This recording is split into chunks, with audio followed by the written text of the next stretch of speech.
A very good morning, dear children. I hope you all are fine and safe with your family. Students, today in English, we all will be learning a new lesson, that is lesson number 3.3, and name of the lesson is A Crow in the House. A Crow in the House is written by Ruskin Bond.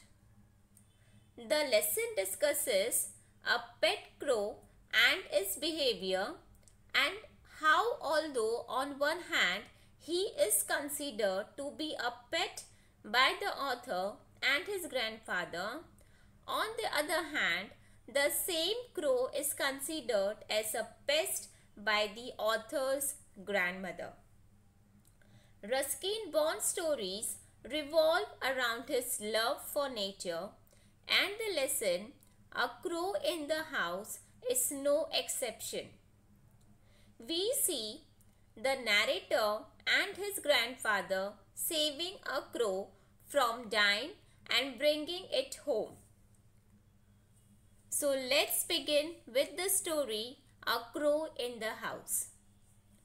The young crow had fallen from its nest and was fluttering about on the road, in danger of being crushed by a cart or a tonga or seized by a cat, when I picked it up and brought it home. Fluttering means what, students? It means fly unsteadily. Okay, students, so one day what happened? A young crow had fallen from its nest and was fluttering about on the road, in danger being crushed by a cart or a tonga or seized by a cat, when I picked it up. I means what? Narrator. Okay, students, I means what? Narrator. When I picked it up and brought it home. So what narrator did when narrator saw all these things? So what narrator did? He picked it up and brought that crow in the house. It was in a sorry condition. Sorry condition means what, students? It means in a not good condition, very bad condition. Beak gapping. Beak gapping means what? Beak wide open and head dropping, and we did not expect it to live. Because, understood, students? So on looking at this condition, what narrator thought? That not at all expect that it could live. But grandfather and I did our best to bring it round.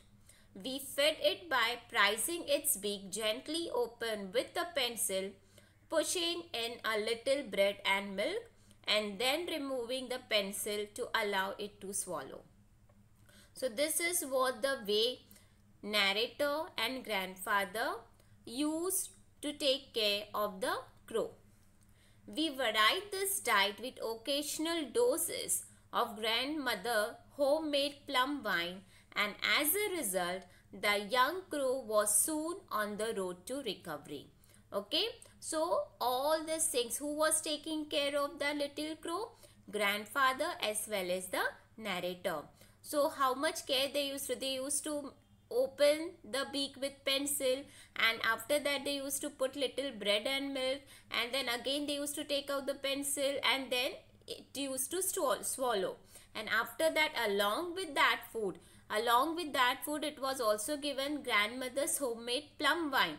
Okay, so because all the things were being given with very good care, so the young crow was soon on the road to recovery. Road to recovery means what? Improvement was there in crow's health. Moving ahead, he was offered his freedom, but he did not take it. Instead, he made himself at home in the house. Grandmother, Aunt Mabel, and even some of grandfather's pests objected, but there was no way of getting rid of the bird. Okay, students, he took over the administration of the house. So crow was allowed to just roam. He was offered his freedom, but he did not take it. Instead of that, what he did? He made that home in the house. Okay, grandmother was there, Aunt Mabel was there, and along with all this, even other pets were there. They also had objected, But what happened? It was very difficult to get rid of this bird. He took over the administration of the house. Okay, students, I hope this much at least must be clear with everyone. Now what happened? Okay, we were not sure that he was male, but we called him Caesar.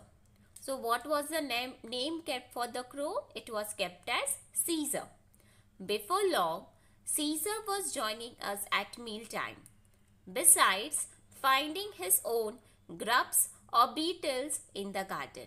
Okay, students, so before long what Caesar used to do? He was joining only at mealtime, besides finding his own grubs or beetles in the garden.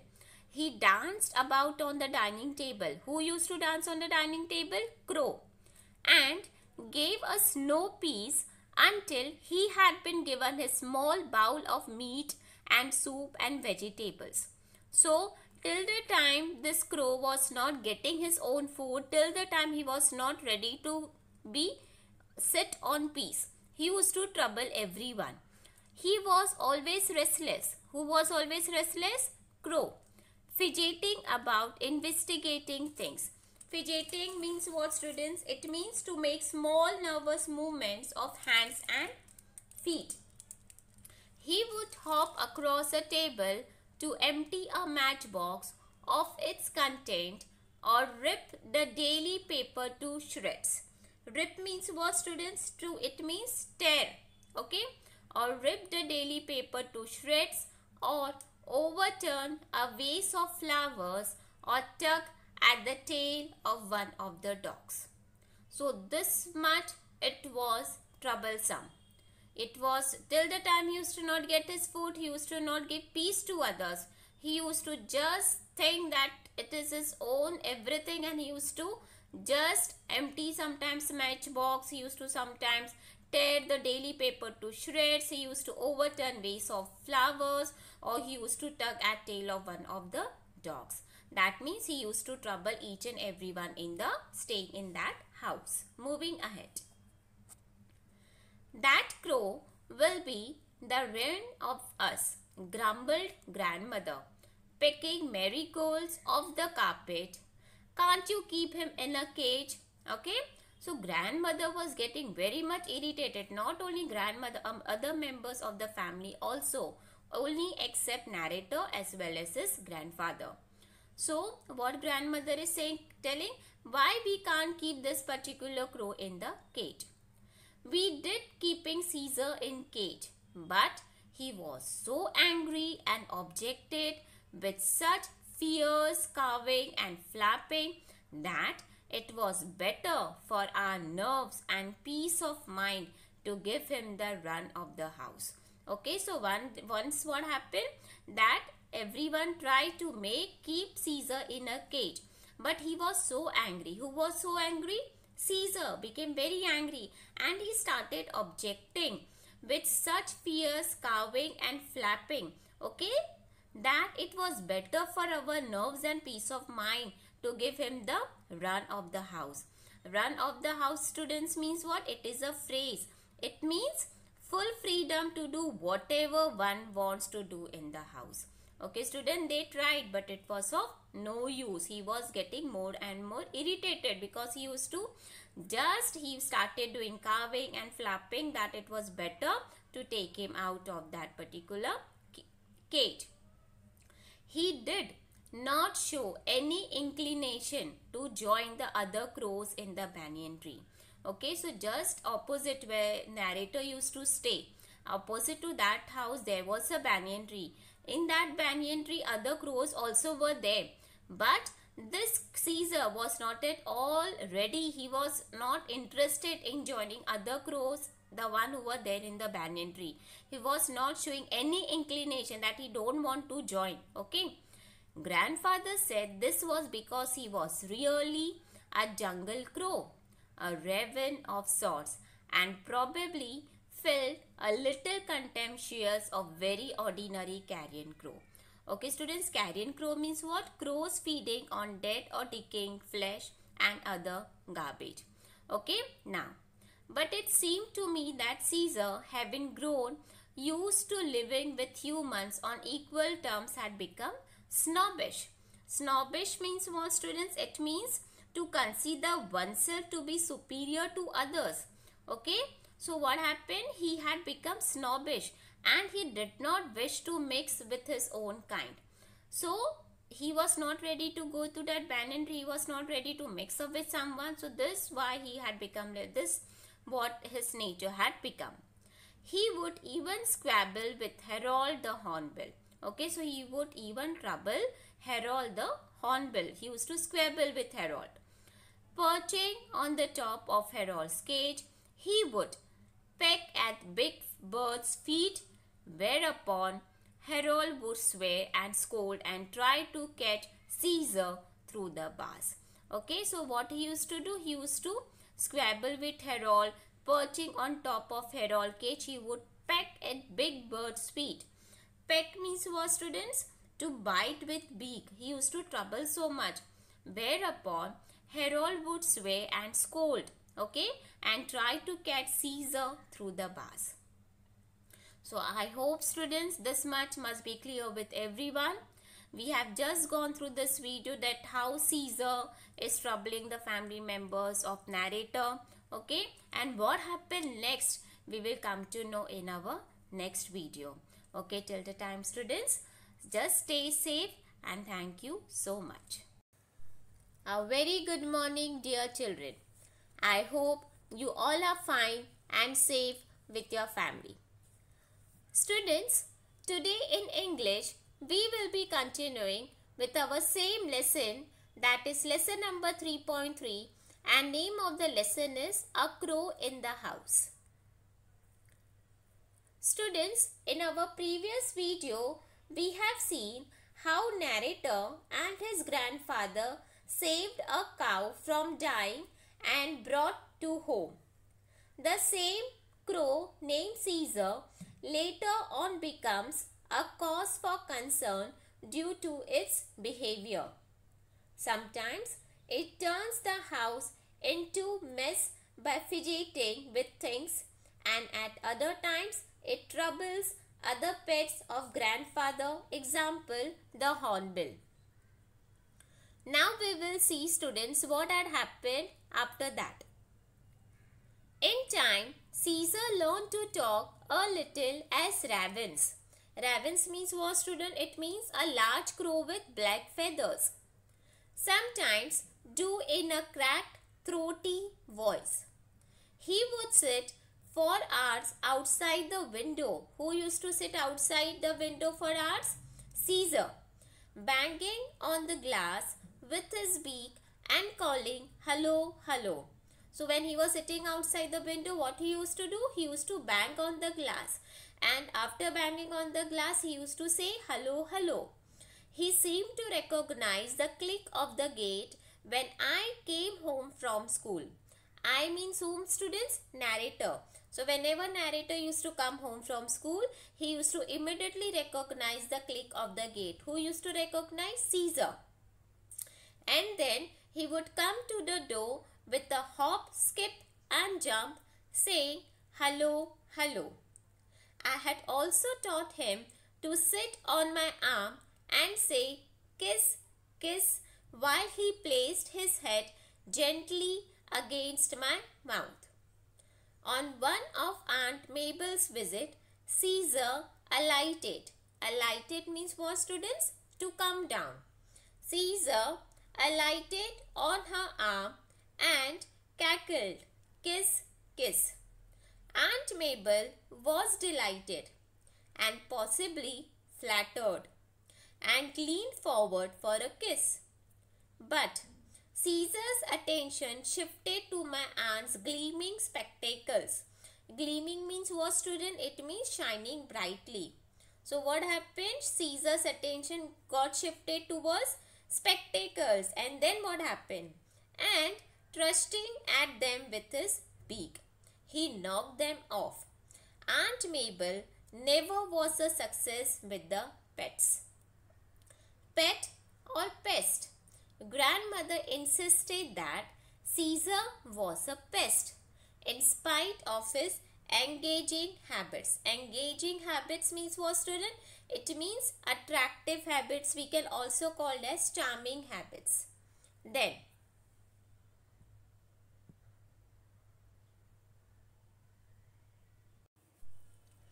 if he had restricted his activities to our own house, it would not have been so bad.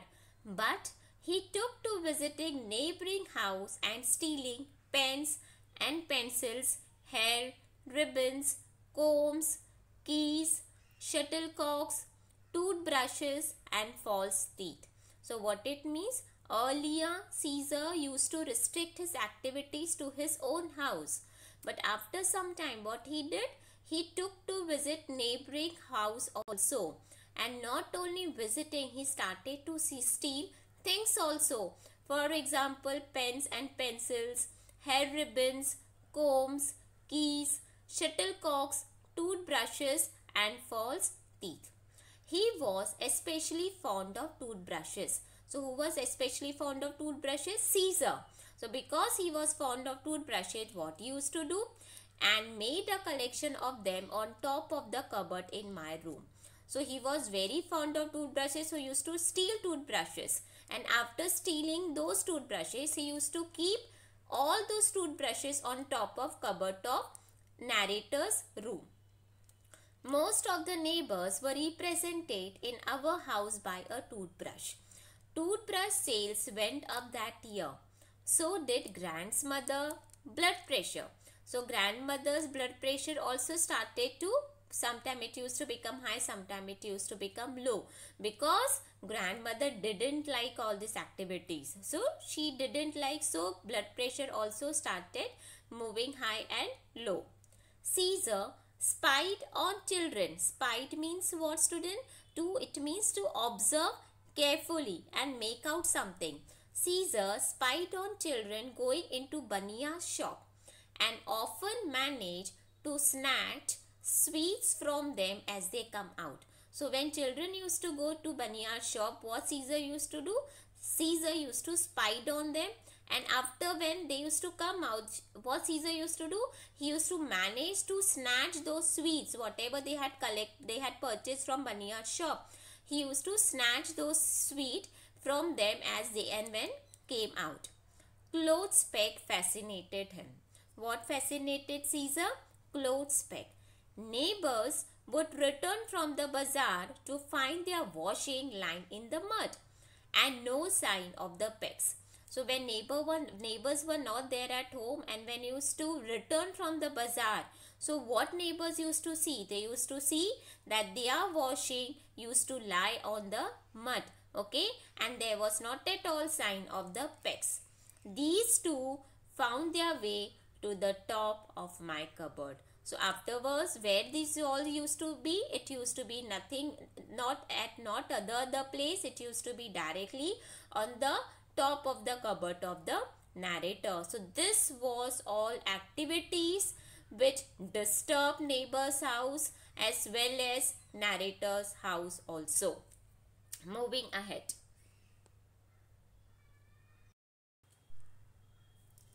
It was Caesar's gardening activities that finally led to disaster.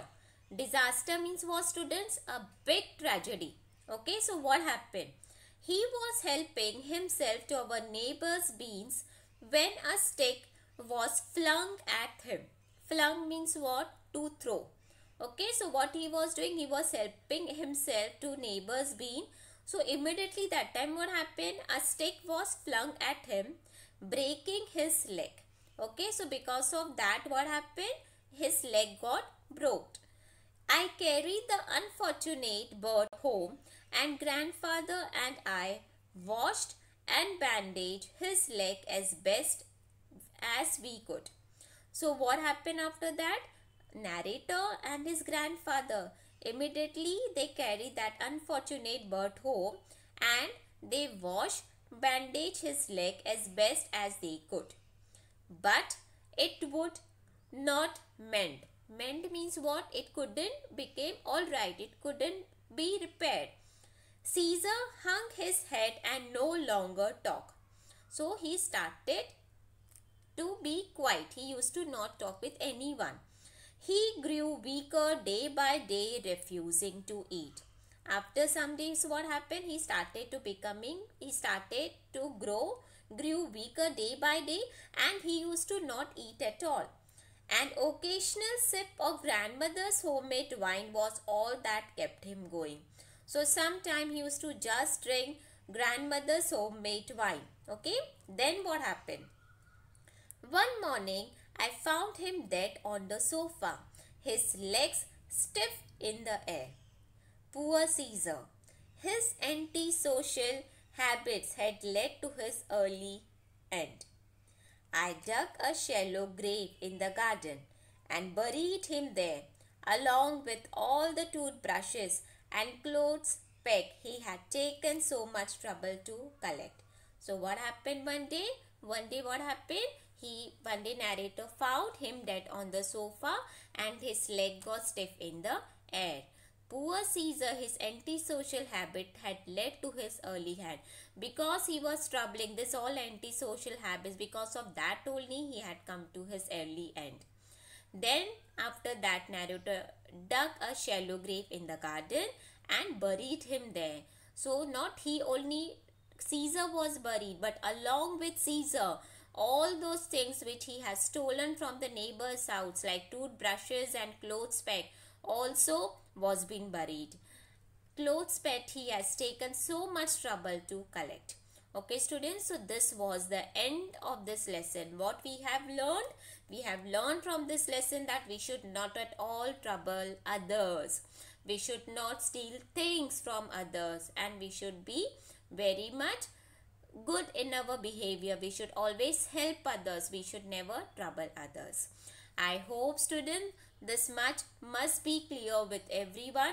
I hope you all must have enjoyed this video, and if any doubt is there, I request you all to once again go through the video and just clear the doubts. Till the time, stay safe and thank you so much.